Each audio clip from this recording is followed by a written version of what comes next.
حبايب قلبي، ازيكم عاملين؟ يا رب تكونوا بخير. النهارده هكلمكم عن فيزا اوريدي انا جربتها مع مراتي لما جيت اجيبها. هي فيزا لم الشمل. هشرح لك فيها لو الزوج او الزوجه الماني الجنسيه او مع اقامه مؤقته او اقامه دايمه او بلو كارد. يا ريت تتابعني لنهايه الفيديو. لو عجبك الفيديو يا ريت ما تنساش تدوس لايك وتعمل سبسكرايب للقناه علشان الفايده تعم للجميع.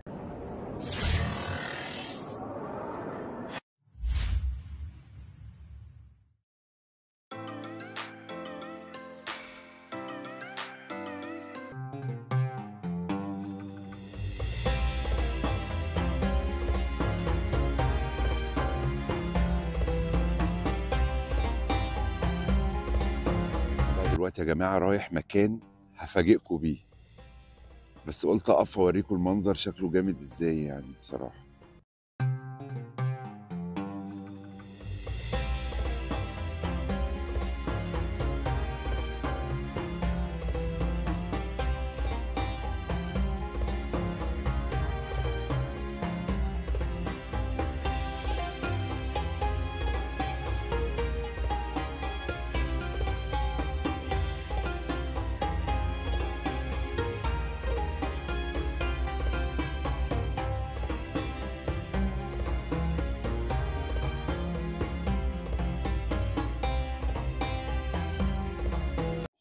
هنا بقى يا جماعه انا جيت علشان اجيب اللبن، بس اللبن ده جاي من البقره دايركت، سوري يعني. وقلت اجي اوريكم منظره شكله عامل ازاي. بص السلي، شايف السلي؟ شايف؟ بس اللبن بتاعهم يا جماعه حاجه تانية، بسم الله ما شاء الله يعني. احنا بقى بنجيب اللبن والبيض من هنا، بيطلع منه احلى قشطه احلى جبنه. بصوا يا حبايب قلبي، ده اللبن بقى اللي احنا لسه جايبينه ايه من البقر، وده البيض. بصوا البيض شكله عامل ازاي. شايفين يا جماعه بيوتهم عامله ازاي؟ الفلاحين هنا بقى الحكومة بتساعدهم جدا جدا جدا، مش زي عندنا مثلا في بلادنا بقى تلاقيهم طالع عينيهم، لا، لكن أغنى ناس هنا الفلاحين. ده بقى بعد اللبن ما اتغلى، شوفوا بقى يا جماعة ما شاء الله طلع منه القشطة دي. وهنا بقى بصوا اتفرجوا برضو اهي دي طلعت، بصوا القشطة طالعة ازاي، خير يعني. بقى لي شهرين بجيب اللبن ما بجيبوش من السوبر ماركت، بجيبه من هناك. والبيض كمان، البيض ما بجيبش من السوبر ماركت خالص. تمام، اللبن زي الفل يا جماعه. نفسي تجربوه. تمام، قبل ما اتكلم في اي حاجه انا عاوز اتاسف جدا جدا ان انا منزل الفيديو ده متاخر، مش منزله في ميعاده يوم الاحد. بس فعلا انا بقالي اسبوعين بنزل فيديوهات متاخره، بس الموضوع معايا صعب جدا في رمضان يا جماعه والعزال تاني انا قبل كده اتكلمت فيه والشغل، فدربكه جامده جدا. فانا اسف مره تانية ان انا منزل الفيديو متاخر، مش منزله في ميعاده. عاوزك بقى تركز معايا في الكلام اللي جاي ده، علشان الكلام اللي جاي ده كلام مفيد. عاوزك تجيب ورقه وقلم، لو احنا بعد الفطار تعمل لك كوبايه شاي، وتعالى نبتدي. ونرجع تاني لموضوعنا اللي احنا كنا بنتكلم فيه في بدايه الفيديو، هو موضوع فيزا لم الشمل. بص الموضوع ده انا هكلمك فيه عن تجربه، يعني انا مش هتكلم عن حاجه انا سمعتها او حاجه قريتها عنها، لا، انا اوريدي الموضوع ده انا جربته.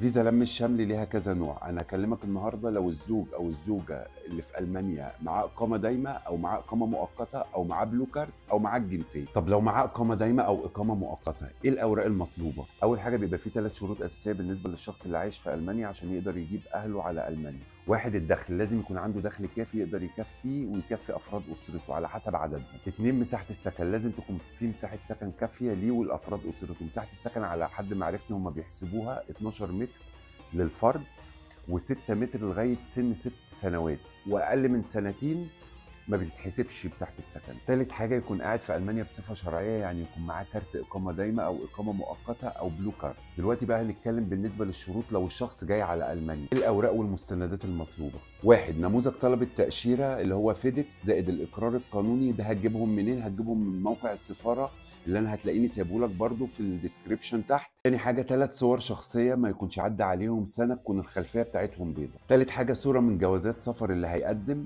زائد صوره من جواز سفر اللي قاعد في المانيا، الزوج اللي قاعد في المانيا. رابع حاجه صوره من كارت الاقامه، سواء اقامه مؤقته او اقامه دايمه للشخص اللي عايش في المانيا، تكون الصوره وش وظهر. خامس حاجه عقد الزواج يكون متوثق من وزاره الخارجيه ومترجم والمترجمين مش اي مترجمين، المترجمين بيبقوا تبع السفاره، هتلاقيهم برضو في موقع السفاره، هتلاقيني سايبهم لك تحت في الديسكريبشن. سادس حاجه قيد عائلي، ده طبعا انت بتطلعه من المكتب الاحوال المدنيه اللي انت تابع ليه او من العباسيه، انا طلعته ساعتها من العباسيه. سابع حاجه لو في اطفال هيحتاجوا شهادات ميلاد الاطفال. من حاجه لو الزوج او الزوجه كانوا متجوزين. يا سولي يا سولي عاوز اعمل الفيديو يا سولي حرام عليك. تامن حاجه لو الزوج او الزوجه سبق ليهم الجواز قبل كده هيحتاجوا قسيمه الطلاق، برضه هتكون متوثقه ومترجمه. تاسع حاجه شهاده اللغه، وده بيبقى مستوى A1 اللي هو A1، ده بيتعمل في معهد جوتا، انا ساعتها مراتي عملته في معهد جوتا. عاشر حاجه شهاده محل الاقامه، شهاده محل الاقامه دي حاجه اسمها ميلد بشاينجو، ده بيبقى للشخص اللي عايش في المانيا هيعملها ويبعتها لك، ودي بيطلعها من مكتب البلديه في المدينه اللي هو عايش فيها. رقم 11 صوره من عقد ايجار السكن في المانيا. رقم 12 مصدر الدخل، وده بيبقى صوره من عقد العمل او اخر 3 شهور من المرتب. رقم 13 ودي اخر حاجه خالص، دي وثيقه التامين الصحي، دي انت بتعملها في الاخر خالص بعد ما بتخلص ورقك، بتعمل التامين الصحي بتقدمها قبل ما بتقدم في السفاره. يبقى كده اللي انا قلته لك ده لو الزوج او الزوجه مصري الجنسيه ومعاه اقامه او اقامه دايمه او بلو كارت. بالنسبه لو بلو كارت انت ما بتحتاجش شهاده اللغه وانت بتقدم. تمام. طب لو الزوج والزوجه الماني الجنسيه، ايه الاوراق المطلوبه؟ تقريبا هي نفس الاوراق باستثناء عقد العمل. تمام. ايه بقى في كل ده اصعب حاجه قابلتنا؟ بالنسبه لنا احنا اصعب حاجه قابلتنا كان ميعاد السفاره، عشان كده انا بقول لك تاخد بالك جدا جدا من ميعاد السفاره، لان بياخد وقت، وفي بعض الورق مده صلاحيته بتنتهي بسرعه، زي القيد العائلي مثلا مده صلاحيته بتبقى 3 شهور. فنصيحتي برضو تعمل القيد العائلي في الاخر، ما تعملوش في الاول. ونصيحتي ليك برضو اول حاجه تعملها كورس اللغه، يعني تقدم على كورس اللغه، لان بياخد برضو وقت تقريبا 3 شهور. في حاجه برضو عاوز اقول لك عليها، انت بعد ما بتوثق الورق في وزاره الخارجيه وبتترجمه، انت ما بتروحش السفاره دايركت، انت بتكلم حاجه اسمها TLS، هي كانت زمان على ايامي كانت فودافون. TLS دي انت بتعمل فيها ميعاد وبتروح، هم بيعتمدوا لك الورق، هم بيبقوا همزه الوصل ما بينك وما بين السفاره لغايه لما بتاخد الميعاد بتاع السفاره بتاع الانترفيو. هو الموضوع هتحس في اوله صعب، خطواته كتير، بس انت لما بتبتدي خطوه بخطوه ان شاء الله هتلاقي الموضوع سهل. يا جماعه انا مش عارف اصور من سنين، وان شاء الله الفتره اللي جايه هكلمك على انواع تانية الفيزا لم الشمل، لان هي كذا نوع زي ما قلت لك، ويا رب اي حد نفسه في اي حاجه يحققها في الايام الكريمه اللي احنا فيها دي يا رب. وكده فيديو النهارده خلص، اتمنى يا رب يكون عجبك. لو حد عنده اي سؤال او اي استفسار يبعت لي، انا هسيب اللينكات برضو بتاعت السوشيال ميديا بتاعتي في الديسكريبشن، اي حد عنده سؤال يبعت لي هرد عليه ان شاء الله. واتمنى يا رب يكون الفيديو عجبك، ولو عجبك يا ريت ما تنساش تدوس لايك وتعمل شير وسبسكرايب للقناه، واستنوني الاسبوع الجاي مع احلى فلوج على احلى ناس في الدنيا.